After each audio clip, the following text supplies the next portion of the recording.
Hello दोस्तों, आप सभी का हमारे यूट्यूब चैनल में एक बार पुनः स्वागत है। दोस्तों, इस वीडियो में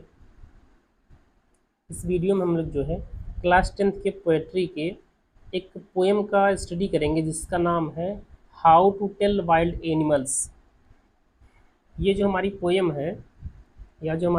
है इसके जो हमारे पास राइटर हैं वो है कैरोलिन। कौन से हैं? Carolyn Wells. इसके जो राइटर हैं वो है हमारे पास कैरोलिन वेल्स। और उन्होंने इस चैप्टर में क्या किया है, इस चैप्टर में देखिए बेसिकली बस यही दिया गया है कि हमारे पास जो है कि अगर how to tell wild animals कि जो है वाइल्ड एनिमल्स कहने के मतलब ये हमारे पास जो वाइल्ड एनिमल्स होते हैं, जो जंगली जानवर होते हैं, उनको हम कैसे पहचानें और कैसे उन्हें हम बता सकते हैं कि वो कौन से जानवर हैं। तो यहाँ पे देखिए इस पोएम को शुरू करने से पहले, जो स्टार्ट करने से पहले हम लोग देखते हैं यहाँ पे क्या दिया गया है कि कह रहे दिस ह्यूमरस पोएम, क्या कि this humorous poem suggest some dangerous way to identify और टेल वाइल्ड एनिमल्स। कह रहा दिस ह्यूमरस पोएम, यह जो आनंद करने वाली, आनंद देने वाली पोएम है वो सजेस्ट सम डेंजरस वे, कुछ जो है डेंजरस वे को बताती है। मतलब यह जो पोएम है या ह्यूमरस जो आनंदित करने वाली पोएम है वह कुछ डेंजरस तरीके को बताती है। किस चीज़ के? टू आइडेंटिफाई, पहचानने के लिए, आर टेल अथवा बताने के लिए वाइल्ड एनिमल्स, किसी भी जानवर को। मतलब यह जो पोएम है उसमें कुछ तरीके बताए गए हैं, कुछ डेंजरस तरीके बताए गए हैं। क्या कौन से? कुछ डेंजरस तरीके बताए गए हैं कि किस प्रकार से आप किसी जानवर को कैसे पहचान सकते हैं। ठीक, तो कह रहा कि रीड इट अलाउड, इसे तेज़ी से पढ़िए और keeping to a strong and regular rhythm. कह रहे रीड इट अलाउड, इसे तेज़ी से पढ़िए और कीपिंग टू ए स्ट्रांग मतलब होता है एक मजबूती के साथ, और एंड रेगुलर रिदम, और रिदम बना करके भी इसको पढ़िए। ठीक, तो चलिए हम इसके जो है स्टैंजा का स्टडी करते हैं। अब यहाँ पे देखिए जो हमारा पहला स्टैंजा है, पहला स्टैंजा देखिए किस चीज़ के बारे में दिया गया है और किसी जानवर को वो किस प्रकार से आप पहचानेंगे उसी के बारे में दिया गया है। ठीक, तो यहाँ पे देखिए, अब यहाँ पे हमारे जो राइटर हैं, जो हमारे पास पोएट हैं, वो क्या कह रहे हैं? कह रहे हैं कि if ever you should go by chance to jungle in the east and if there should to you advance a large and a tawny beast, if he roars at you as you are dying you will know it is the Asian lion. तो यहाँ पे देखिए ये हमारे पास पहला stanza है, इसमें दिया गया है, कह रहा है कि इफ इवर यू, यदि आप कभी, should go by chance, should go जाते हैं, बाई चांस में से संयोग बस, यदि आप संयोग बस जाते हैं कहाँ पे?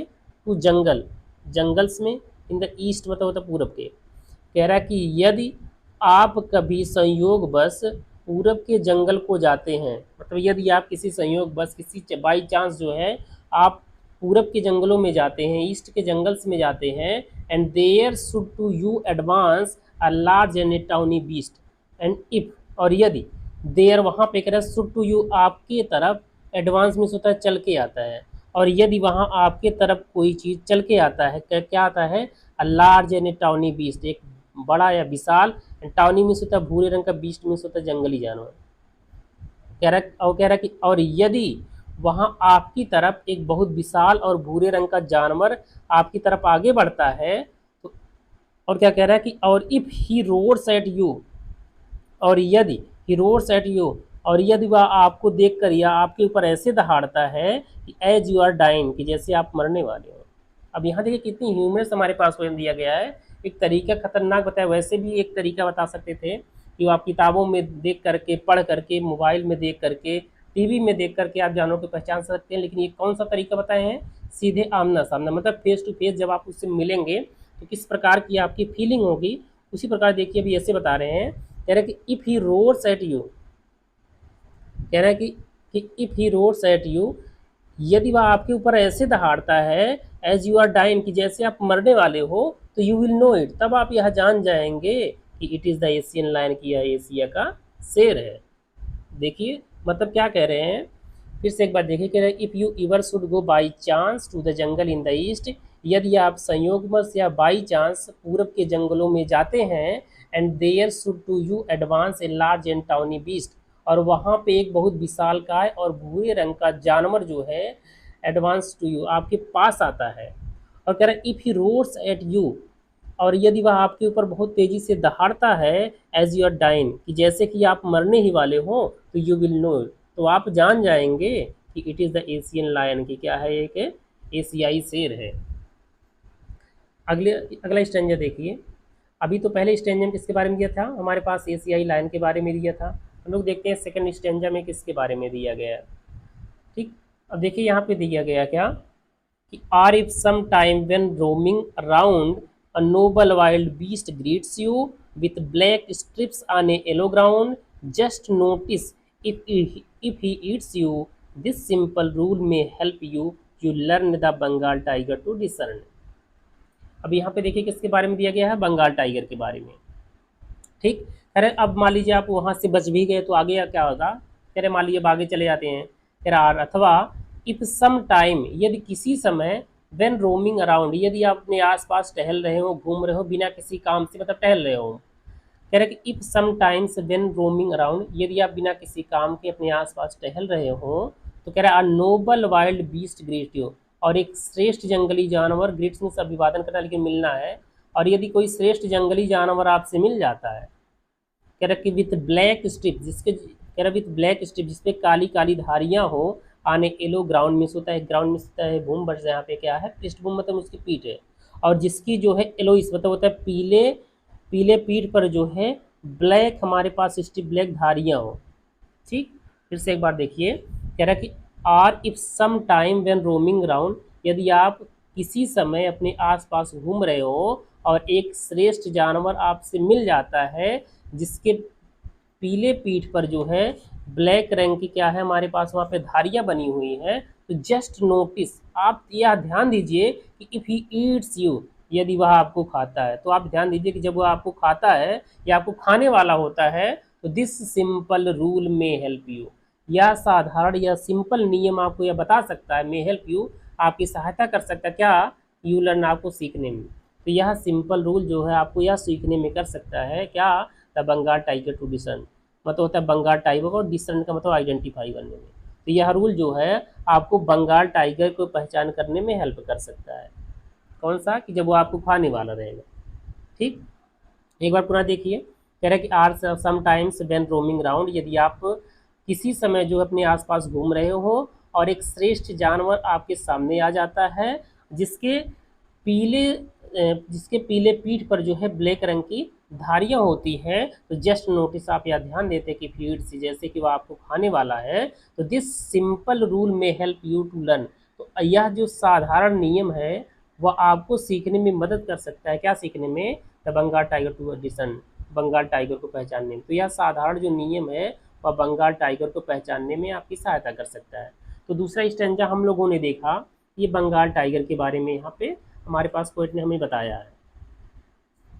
अगला देखिए, जो हमारे पास अगला स्टेंजा है, अगला स्टेंजा में देखिए यहाँ दिया गया कि if strolling fourth a beast you view whose hide with spots in peppered, as soon as he has leapt on you, you will know it is the leopard. 'Twill do not good to roar with pain, he will only leap and leap again. क्या कह रहे हैं देखिए, कह रहे if strolling fourth, strolling का मतलब भी यही होता है कि जब हमारे पास कोई काम नहीं रहता है, मौज मस्ती के लिए हम आराम से आगे बढ़ रहे होते हैं, तो ये कह रहा है कि इफ स्ट्रोलिंग फोर्थ, यदि आप घूमते टहलते मान लीजिए आगे जाते हैं, कह रहा अबीस्ट यू व्यू, अबीस्ट यदि एक जंगली जानवर को आप देखते थे या आपकी नज़र में एक ऐसा जंगली जानवर आ जाता है, यदि आप घूमते हुए आगे बढ़ते हैं और एक जंगली जानवर आपकी दृष्टि में दिखाई देता है, कह रहा whose hide with spots in pepper, कह रहा हुज हाइड मतलब हाइड यहाँ का मतलब यह स्किन है, मतलब जो जिसकी स्किन है विथ स्पॉट्स इन पेपर, मतलब जिसके स्किन पर क्या करें, जिसके स्किन पर जो है हमारे पास स्पॉट मतलब धब्बे बने हुए हैं, पेपर मीन्स होता है कई जगह बने हुए हैं, उभरे हुए हैं, या बोल सकते हैं जिसके जो हमारी जो जिसके जो खाल रहती है, जो स्किन रहती है उसके उस पर जो काले धब्बे बने हुए हैं। ठीक, यदि आप घूमते हुए आगे बढ़ते हैं और आप एक ऐसे जानवर को देखते हैं जिसकी खाल पर जो है काले धब्बे बने हुए हैं, या सब जगह धब्बे ही बने हुए हैं, या जिसकी खाल जो है वो धब्बेदार है, तो कह रहा है एज सून एज, जैसे ही he has left on you, जैसे ही लेफ्ट, जैसे वो आपके ऊपर कूदेगा, या जैसे ही वो आपकी तरफ झपट्टा मारेगा यू विल नो इट, तो आप जान जाएंगे इट इज़ द लेपर्ड, कि क्या है, एक तेंदुआ है। मतलब जब वो आपके ऊपर झपटेगा तब जाके आप जानेंगे। देखिए कवि के कहने का क्या कितना ह्यूमरस वे तरीके से इसे लिखा गया है कि जैसे जब वो आपके ऊपर as soon as he has left on you, जैसे ही कह रहा he has left on you, जैसे ही वो आपके ऊपर कूदेगा तो यू विल नो, आप जान जाएंगे इट इज़ द लेपर्ड, की या तेंदुआ। कह रहा कि ट्विल डू नो, कह रहा twill do no good to roar with pain, कह रहा ट्विल डू नो गुड मतलब कोई फायदा नहीं है टू रोर चिल्लाने का, विथ पेन मीन्स होता है दर्द से, मतलब दर्द से चिल्लाने से कोई फायदा नहीं। जब वो आपके ऊपर कूद जाएगा तो कह रहे दर्द से चिल्लाने से कोई फायदा नहीं है। कह रहा ही विल ओनली लेप, वह केवल जो है लेप एंड लेप अगेन, वह आपके ऊपर कूदेगा और आपके ऊपर कूदेगा, मतलब आपको अगर वहाँ पे चिल्लाएंगे कुछ भी करेंगे उससे कोई फायदा नहीं है, वो अपना काम करेगा। ठीक, इस स्ट्रेंज हम देखिए क्या दिया क्या कि if when you are walking around your yard you meet a creature there who hugs you very very hard, be sure it is a bear. If you have any doubts I guess he will give you just one more caress. कह रहा कि if यदि when you are walking जब आप टहल रहे हो round your yard अपने आंगन के आसपास, मतलब अपने अपने घर के आसपास, यदि आप अपने आंगन के आसपास टहल रहे हो, अपने घर के आसपास टहल रहे हो, और you meet a creature there, और यू मीट आप मिल जाते हैं, क्रिएचर एक ऐसे प्राणी से, देर मीन्स वहाँ पे, और आप वहाँ पे एक ऐसे प्राणी से मिलते हैं who hugs you very very hard, who hugs you जो आपको गले लगाता है, वेरी वेरी हार्ड बहुत ही सख्त से, बहुत तेजी से, जो आपको बहुत तेजी से गले लगा लेता है, तो बी श्योर, तो आश्वस्त आप हो जाए, निश्चिंत हो जाए कि इट इज ए बियर, यह है क्या है, एक भालू है। कह रहा है कि if you have any doubts, यदि आपके पास कोई संदेह है, यदि आपको कुछ संदेह है, तो आई गेस मैं अनुमान लगाता हूँ या मेरा मानना है कि ही will give you just one more cares, तो ही विल गिव यू वह आपको देगा जस्ट वन मोर एक और, केयर्स मीन्स होता है प्यार भरा स्पर्श।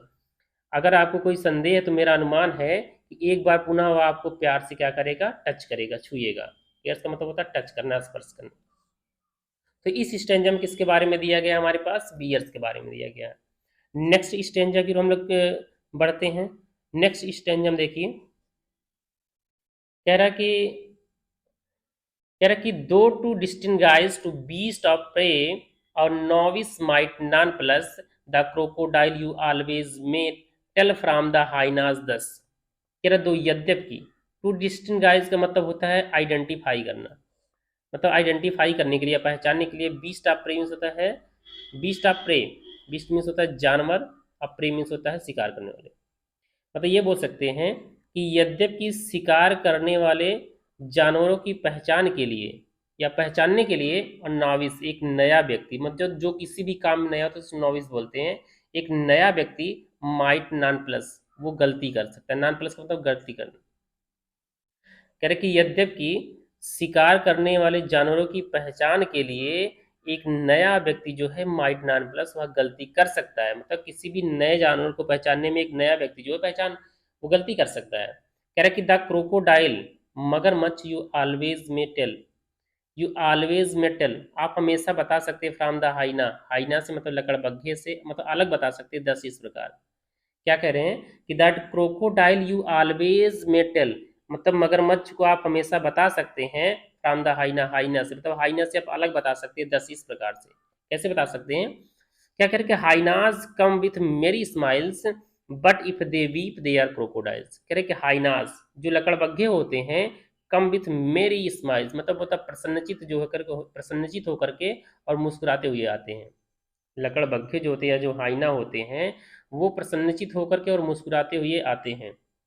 बट लेकिन इफ दे वीप, लेकिन यदि वे रोते हैं तो दे आर क्रोकोडाइल्स, वो क्या है, क्रोकोडाइल्स है। ठीक, तो इस स्टेंजा में क्या दिया गया था हमारे पास, हाइनास के बारे में और क्रोकोडाइल्स के बारे में। नेक्स्ट स्टेंजा की तरफ हम लोग बढ़ते हैं। अगला स्टेंजा है हमारे पास, ये देखिए दिया है कि, इसको देखिए, कह रहा the true chameleon is small a lizard sort of things he hasn't any years at all and not a single wing if there is nothing on the trees TISS the chameleon you see. तो यहाँ देखिए कह रहा है कि the true chameleon, जो वास्तविक गिरगिट होते हैं, जिस मान वो छोटे होते हैं, जो वास्तविक गिरगिट होते हैं वो छोटे होते हैं। कह रहे अ लिजार्ड सॉर्ट ऑफ थिंग्स, कह रहे कि एक वो जो है छिपकली के समान ही जानवर होते हैं, मतलब वो छिपकली के समान ही होते हैं। He hasn't any years at all, he has not any years, उनके पास कोई कान नहीं होते हैं, मतलब उनके पास कान नहीं होते, कोई भी कान नहीं होते हैं। And not a single wing, और उनके पास एक भी जो है विंग्स नहीं होते, उनके पास एक भी पंख नहीं होते हैं। और इफ देयर इज नथिंग, यदि कुछ नहीं होता ऑन ट्री, पेड़ों पर, यदि पेड़ों पर कुछ नहीं होता है तो टिस का मतलब इट इज, तो इट इज द कैमेलियन, तो या जो है गिरगिट ही होते हैं यूसी जिसे आप देखते हैं। यदि किसी पेड़ पे मतलब कुछ नहीं होता है तो उस पे क्या होता है, कैमेलियन ही होता है। ठीक, फिर से देखिए एक बार कह रहा है कि the true chameleon is small, जो वास्तविक गिरगिट होते हैं वो छोटे होते हैं। अलिजार्ड सॉर्ट ऑफ थिंग, ये छिपकली के समान ही होते हैं। He hasn't any years at all, उनके पास कोई कान नहीं होते हैं। And not a single wings, और उनके पास एक भी पंख नहीं होते हैं। और if there is nothing on the tree, यदि पेड़ों पर कुछ नहीं होता है तो TISS the chameleon you see, तो यह जो है हमारे पास कैमेलियन ही होता है, मतलब गिरगिट ही होता है जिसे हम देखते हैं। तो इस प्रकार से देखिए ये जो हमारी पोएम हुई है दोस्तों, ये हमारी पोएम कंप्लीट हो गई है। तो आई होप आप लोगों को अच्छे से समझ में आया होगा। अगर आप लोगों को समझ में नहीं आया, कोई भी दिक्कत होगी, तो प्लीज़ आप हमें कमेंट बॉक्स में ज़रूर बताइएगा। Thank you, bye, take care.